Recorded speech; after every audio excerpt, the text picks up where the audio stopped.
The Mughal Empire, a name synonymous with grandeur, power and artistic brilliance, once sprawled across the Indian subcontinent.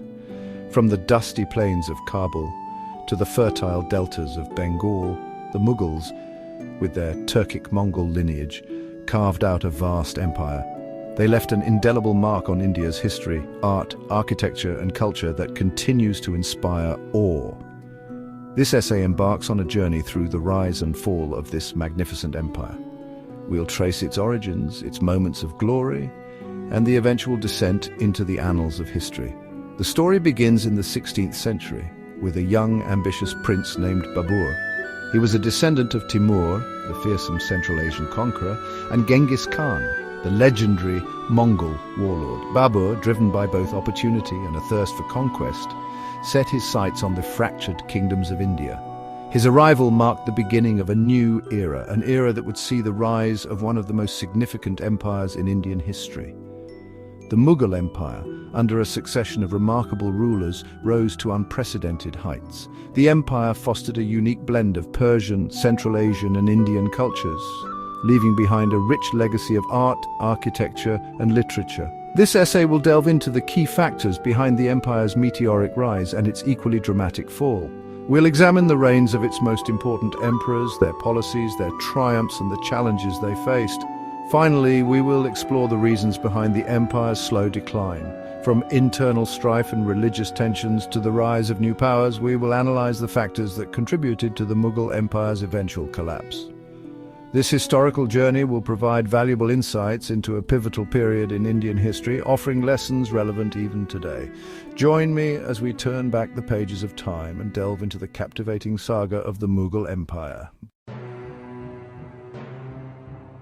In the heart of Central Asia, Babur, a prince of Fergana, inherited a small but unstable kingdom at the tender age of 11. He was a descendant of formidable warriors, but his own inheritance was fraught with dangers. Surrounded by ambitious rivals and constantly facing threats, Babur developed a keen military mind and a thirst for conquest. He dreamt of carving out a grand empire, and his gaze soon fell upon the fragmented kingdoms of India. In 1526, Babur, with his small but disciplined army, crossed the Khyber Pass and entered the Indian subcontinent. He faced Ibrahim Lodi, the Sultan of Delhi, in the First Battle of Panipat, a decisive battle that would change the course of Indian history. Babur's superior tactics, coupled with the use of gunpowder weaponry, proved devastating. The Lodi dynasty was defeated, and Babur emerged victorious, laying the foundation for the Mughal Empire. Despite his victory, Babur faced significant challenges in consolidating his nascent empire. The Indian subcontinent was a patchwork of kingdoms, each with its own ambitions. Babur had to contend with Rajput rulers, Afghan chiefs, and rebellious factions within his own ranks. He spent the next few years quelling rebellions, consolidating his control over northern India, and establishing the administrative framework of his new empire. Though his reign was relatively short, Babur's conquests laid the groundwork for his successors to build upon. He is remembered not only as a fearless warrior, but also as a cultured poet and a keen observer of nature. His memoirs, the Baburnama, provide valuable insights into his personality, his times, and the challenges he faced in establishing the Mughal Empire. Babur's legacy extended far beyond his military achievements. He was a man of refined taste, a lover of gardens, and a patron of the arts. He introduced Persian cultural influences into India, which would later blend with Indian traditions to create the unique Mughal style. Though he ruled for a mere 4 years in India, Babur's impact was profound. He had sown the seeds of a dynasty that, under his successors, would grow to become one of the mightiest empires the world had ever seen. Akbar, Babur's grandson, ascended the throne at the young age of 13. He inherited an empire that was still in its infancy, surrounded by enemies and beset by internal challenges. However, Akbar proved to be a ruler of extraordinary vision and ability. He would transform the Mughal Empire from a fragile state into a vast, powerful, and culturally rich empire. His reign is rightly regarded as the golden age of the Mughals, marked by territorial expansion, administrative reforms, and a spirit of religious tolerance uncommon for his era. Akbar's reign was characterized by relentless military campaigns, that expanded the Mughal Empire to encompass much of the Indian subcontinent.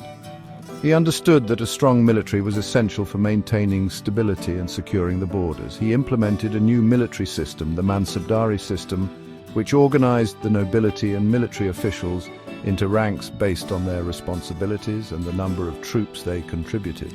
This system ensured a strong and loyal army, allowing Akbar to expand his empire effectively. By the end of his reign, the Mughal Empire stretched from Afghanistan in the west to Bengal in the east, and from Kashmir in the north to the Deccan Plateau in the south.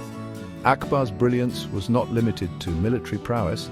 He was a shrewd administrator who understood the importance of a well-structured government for ruling such a vast and diverse empire. He implemented a centralized administrative system with efficient revenue collection methods. Akbar's land revenue system, based on a careful assessment of land productivity, ensured a steady flow of income for the empire while being fairer to the peasantry compared to previous systems. He established a system of checks and balances within the administration to minimize corruption and promote efficient governance. However, perhaps Akbar's greatest legacy lies in his policy of religious tolerance and social integration. In an era marked by religious conflicts, Akbar embraced a policy of sul-i-kul, meaning universal peace. He abolished the jizya, a tax imposed on non-Muslims, and welcomed people of all faiths into his court and administration. He patronized scholars, artists, and musicians from diverse backgrounds, fostering a vibrant cultural environment. Akbar's reign was a testament to his belief that a ruler should govern in the interests of all his subjects, regardless of their faith or background. His policies fostered a sense of unity and belonging in a diverse empire, contributing significantly to the Mughal Empire's stability and prosperity. Shah Jahan, Akbar's grandson, inherited a vast and prosperous empire. He was a man of great artistic sensibilities and architectural ambition, and his reign witnessed the Mughal Empire reach its zenith in terms of wealth, splendor, and artistic achievements. Shah Jahan's name is forever intertwined with the Taj Mahal, one of the world's most iconic monuments, and a testament to Mughal architectural genius. However, his reign also saw the first signs of the challenges that would eventually contribute to the decline of the Mughal Empire. Shah Jahan's reign was characterized by an extravagant court and a focus on monumental architecture. He was a great patron of the arts, and his reign saw the Mughal style reach its peak. He commissioned the construction of numerous grand mosques, palaces, gardens, and monuments that stand today as testaments to Mughal artistic brilliance. The Taj Mahal, built in memory of his beloved wife Mumtaz Mahal, is the most famous example of this architectural splendor. The intricate marble inlay work, the perfect symmetry, and the sheer scale of the Taj Mahal continue to captivate visitors, cementing its place as a timeless masterpiece. Shah Jahan's reign was not without its challenges. The cost of maintaining his extravagant court and funding his ambitious building projects placed a strain on the imperial treasury. He shifted the capital from Agra to Delhi, building the Red Fort, another architectural marvel, but this move also required significant expenditure. While the empire remained prosperous, the seeds of economic strain were sown during Shah Jahan's reign. Moreover, Shah Jahan's reign witnessed the resurgence of tensions between his sons, Aurangzeb, Dara Shikoh, Murad Bakhsh, and Shah Shuja.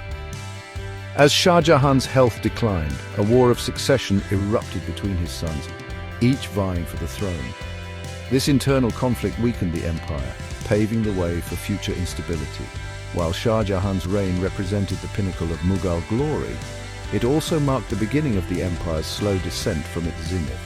The seeds of decline, sown during this period of opulence and grandeur, would eventually grow to undermine the very foundations of the Mughal Empire.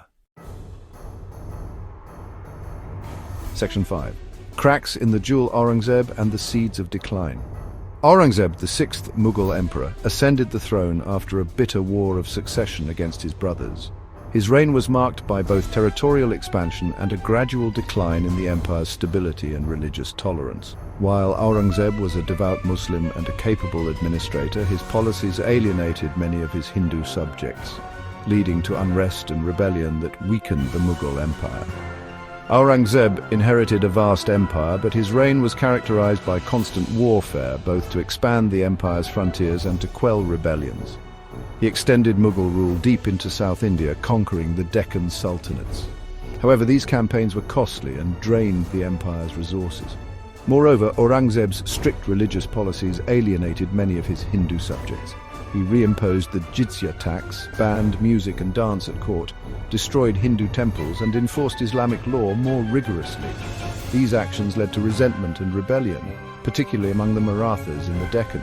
The Maratha warrior king Shivaji challenged Mughal authority, establishing an independent Maratha kingdom in the Deccan. Shivaji's guerrilla warfare tactics proved highly effective against the Mughal armies, and his rebellion ignited a long and costly conflict that drained Mughal resources and weakened the empire's hold on the Deccan. Aurangzeb's reign saw the Mughal Empire reach its greatest territorial extent. However, his policies of religious intolerance and constant warfare sowed the seeds of discontent and rebellion that would eventually contribute to the empire's downfall. Aurangzeb's reign marked a turning point in Mughal history. While he expanded the empire's borders, his policies alienated a significant portion of the population and led to costly conflicts. The empire's resources were stretched thin by constant warfare, and the seeds of discontent sown during his reign would eventually blossom into full-scale rebellion, weakening the Mughal Empire and paving the way for its eventual demise. Following Aurangzeb's death in 1707, the Mughal Empire entered a period of rapid decline. The empire, weakened by internal strife and economic exhaustion, became increasingly vulnerable to external threats. A series of weak rulers, coupled with ambitious nobles vying for power, further fragmented the empire. The later Mughal emperors lacked the administrative acumen and military leadership of their predecessors. They became increasingly reliant on powerful nobles, who often acted as kingmakers, further eroding central authority.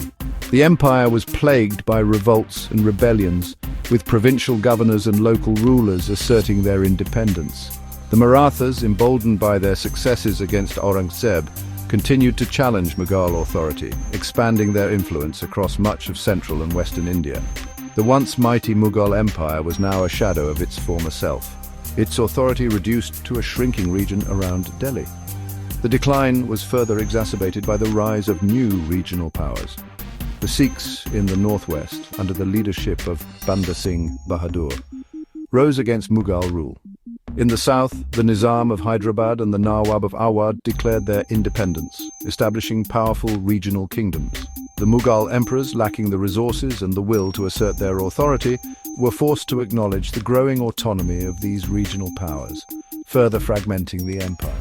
The once vast Mughal Empire, once a symbol of power and grandeur, was now a patchwork of independent and semi-independent states, each vying for power and influence. The Mughal emperors, reduced to figureheads in their own empire, could only watch as their once mighty empire crumbled around them. The stage was set for the arrival of new players on the Indian subcontinent, most notably the European trading companies, who would exploit the empire's weakness to further their own ambitions. As the Mughal Empire weakened, European trading companies, particularly the British East India Company, sensed an opportunity. They arrived on the Indian subcontinent in the 17th century, initially for trade. However, they gradually exploited the political vacuum and the Mughal Empire's weakness to expand their influence, eventually becoming the dominant power in India. The East India Company, with its superior military technology and shrewd diplomacy, began to play a more active role in Indian politics. They formed alliances with local rulers, intervened in succession disputes, and gradually expanded their territorial control. The Battle of Plassey in 1757 marked a turning point. The East India Company under Robert Clive defeated the Nawab of Bengal, Siraj-ud-Dawla, and established control over Bengal, a wealthy province that became a major source of revenue for the company. The East India Company's victory at Plassey had far-reaching consequences. It emboldened the company to further expand its territorial ambitions and marked the beginning of the end for the Mughal Empire. The company's superior military strength, coupled with the internal divisions and weakness of the Mughal Empire, allowed them to steadily expand their control over large parts of India. The Mughal emperors, reduced to puppets in the hands of the company, were unable to resist the company's growing power. The East India Company's rise was not without its critics. They were accused of exploiting India's resources, draining its wealth, and imposing their will on the local population. However, the company's superior military and economic power, combined with the Mughal Empire's internal weakness, proved to be insurmountable obstacles. The once mighty Mughal Empire, once a symbol of power and grandeur, was now a mere shadow of its former self, its fate intertwined with that of the British East India Company. The final blow to the Mughal Empire came in 1857 with the Sepoy Mutiny, a widespread rebellion against British rule. Although the mutiny was ultimately crushed by the British, it marked the end of the Mughal Empire in all but name. The last Mughal emperor, Bahadur Shah II, was deposed and exiled to Rangoon, bringing an end to the once mighty dynasty that had ruled India for centuries. The decline and fall of the Mughal Empire was a complex process spanning over a century. It was a confluence of factors, including Aurangzeb's policies of religious intolerance, the rise of regional powers, economic exhaustion, weak leadership, and the growing influence of European trading companies, that ultimately led to the empire's demise. The Mughal Empire's legacy, however, extends far beyond its political dominance. The Mughals left behind a rich cultural legacy that continues to shape India's identity. Their contributions to art, architecture, literature, and cuisine are undeniable. The Taj Mahal, the Red Fort, the Jama Masjid, and countless other monuments stand as testaments to Mughal artistic genius. The Mughal style of miniature painting, with its intricate details and vibrant colors, continues to inspire awe. The Mughal courts were centers of learning and scholarship, fostering a unique blend of Persian, Arabic, and Indian intellectual traditions. The Mughal Empire's decline and fall is a reminder that even the mightiest empires are not immune to the forces of history. It is a tale of ambition, glory, decline, and ultimately, human fallibility. While the empire is no more, its legacy continues to live on, a testament to a glorious past and a reminder of the impermanence of power. The Mughal Empire's story is one of remarkable contrasts. From its humble beginnings in the 16th century, it rose to become one of the largest and most powerful empires in the world, leaving an indelible mark on India's history, art, and culture. Yet within a few generations it crumbled from within, succumbing to internal strife, economic strain, and the ambitions of external forces. The Mughals' legacy is complex and multifaceted. They are remembered for their military prowess, their administrative acumen, and their patronage of art and culture. The Taj Mahal, the Red Fort, and countless other architectural marvels stand as enduring testaments to their grandeur. Mughal cuisine, a rich blend of Indian and Persian influences, continues to tantalize taste buds across the world. Their contributions to language, literature, and music have enriched Indian culture immeasurably. However, the Mughal era was also marked by periods of religious intolerance, extravagant spending, and oppressive policies that alienated certain segments of the population. Their decline serves as a cautionary tale of the dangers of unchecked ambition, the importance of unity, and the need for rulers to prioritize the welfare of their subjects. The Mughal Empire may be a chapter in the annals of history, but its echoes resonate even today. As we marvel at the Taj Mahal or savor a delicious biryani, we are reminded of the enduring legacy of this once mighty empire. Their story continues to fascinate, inspire, and offer valuable lessons for our own time.